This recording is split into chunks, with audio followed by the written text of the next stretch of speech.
કંપનીમાં ઇન્ક્રીમેન્ટ ના આપે તો શું કરશો?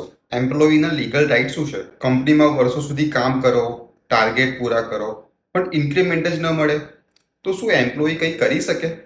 સૌ પ્રથમ સમજો, ભારતમાં દરેક કંપની માટે ઇન્ક્રીમેન્ટ આપવું કાયદેસર નથી, પણ જો કંપની તમને અનફેર રીતે ટાર્ગેટ કરે, ડિસ્ક્રિમિનેશન કરે અથવા એચઆર દબાણ કરે તો વાત અલગ બની શકે છે. તમારું અપોઇન્ટમેન્ટ લેટર અને એચઆર પોલિસી ચેક કરો. ક્યાંય એન્યુઅલ ઇન્ક્રીમેન્ટ પોલિસી લખેલી છે? એચઆર અથવા મેનેજર પાસે રિટર્નમાં ફીડબેક માંગો. ઇન્ક્રીમેન્ટ કેમ ન મળ્યું? ઈમેલ દ્વારા પૂછો, જેથી રેકોર્ડ રહે. જો તમારી સાથે બાયસ થાય, જેમ કે બીજા લોકોને ઇન્ક્રીમેન્ટ મળે અને તમને કારણ વગર ન મળે, તો એવિડન્સ રાખો. જો ઇન્ક્રીમેન્ટના નામે પ્રેશર, હ્યુમિલેશન અથવા ફોર્સ રેસિગ્નેશન કરવામાં આવે તો લેબર ઓથોરિટી અથવા લીગલ નોટિસ સુધી જઈ શકાય.